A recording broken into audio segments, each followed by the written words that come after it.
Hi everyone, my name is Anthony Gallegos, and I'm sitting with my good friend and colleague, Dan Stapleton. Why, hello. And we are here to talk about Command & Conquer.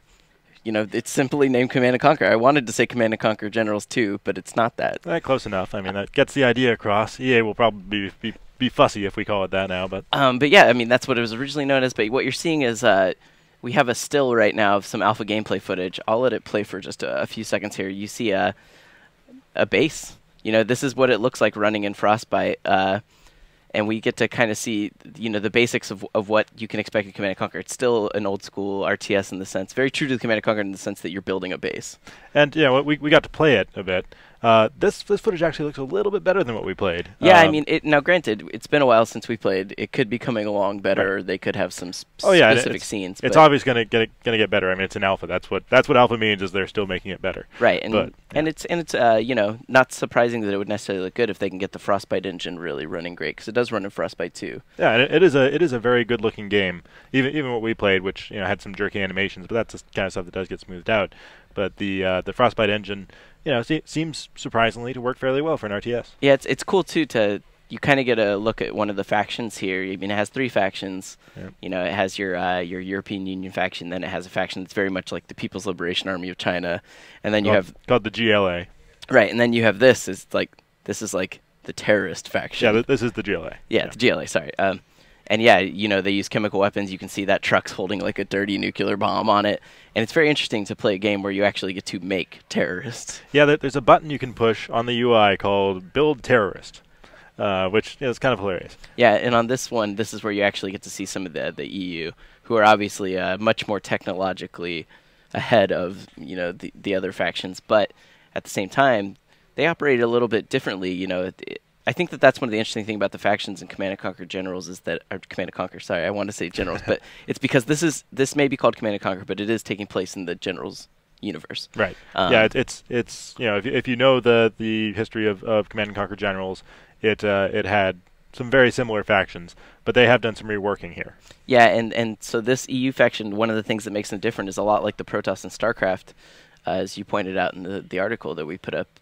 You know, they operate with power, and if they get their power taken down, it actually can disable a bunch of their buildings, which is not the same. Just like the Protoss pylons.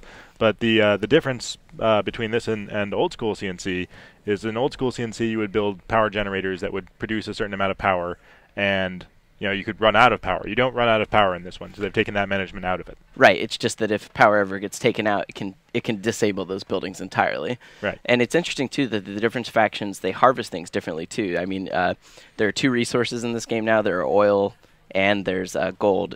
And well, so money. Money, yeah, it's just money. Dollars. I guess I'm saying gold because while this faction does it with a nice little helicopter that comes and harvests it and carries it away, the other faction has little guys out there with pickaxes digging it out of the ground. So which is kind of weird because they're using pickaxes to attack these crates. Right, but I do like that the money is actually represented as as these resources dwindle, the crates and all the barrels and stuff will actually kind of be represented as going away, and you see the oil derricks in the background.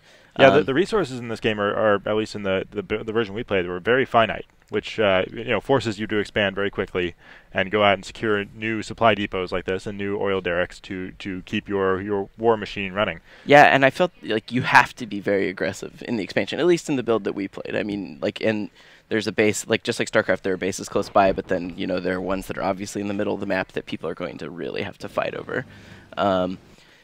You know, Dan, I know that one thing that you notice for it is that the infamous tank rush totally still holds up, and it does, at least in this build. It does. That's you know, a staple of the CNC franchise is just building up a ton of tanks and sending them at your enemy, continually cranking out more and more, just to keep the pressure on, and that's still a very important part of CNC.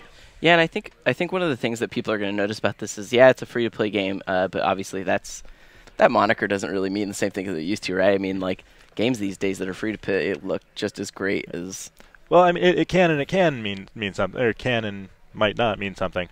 EA does have a bit of a reputation in the free-to-play space right now. Okay, that's a fair point. Right, but it looks like there's a possibility that they might get it right this time, because they're modeling it on League of Legends, which has been extremely successful. Right, actually, what you don't see here is that you don't get to see the interface, and what you actually do is you get a general, and so when you get these generals, they actually have a specific set of powers that you can use, almost similar if you've played something like Company Heroes, where they level up and they get new powers.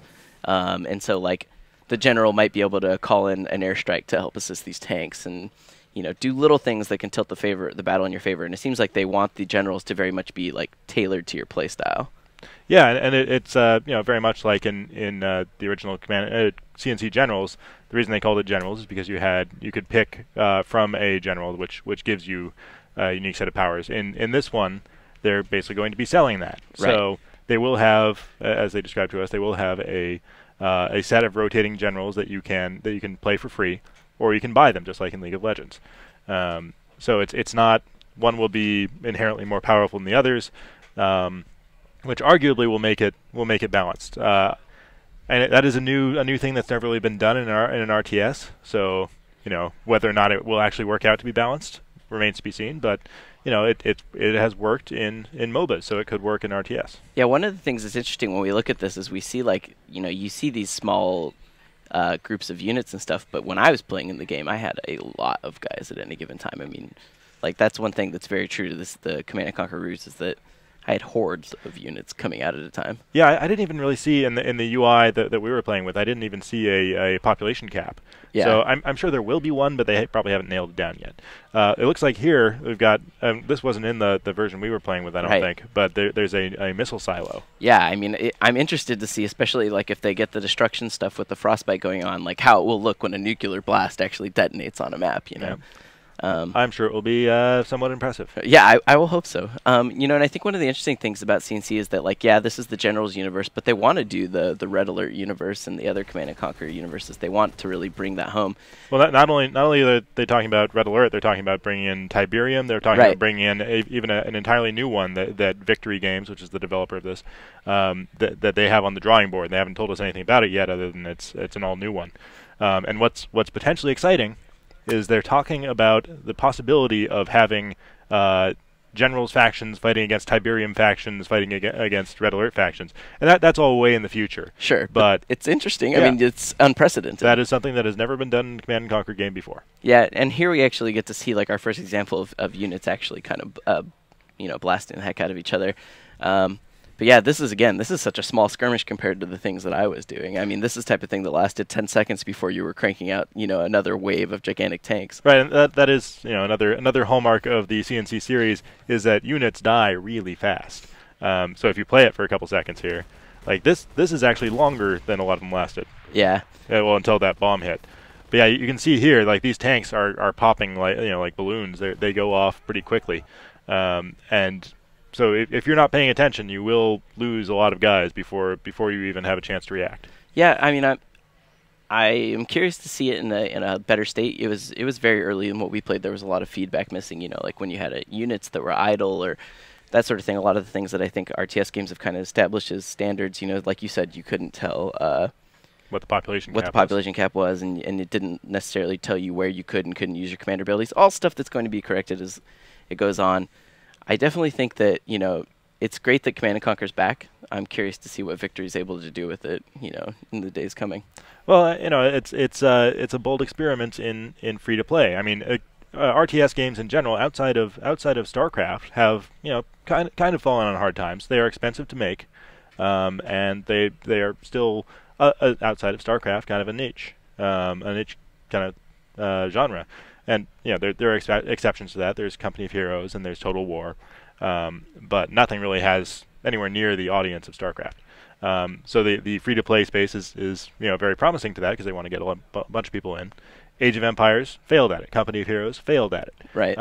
So, and this is a much different approach than either of those games took. So I'm hopeful that it will pave the way for some kind of a resurgence of RTSs, and not that they are unpopular or nobody likes RTSs, but I would love to see more people get into them because I know a lot of people that don't. So that's kind of our initial sort of thoughts about the alpha version of Command & Conquer that we played. Hopefully you guys will go and read the preview that me and Dan put together on IGN, and for a lot more on Command & Conquer in the future, keep going to IGN.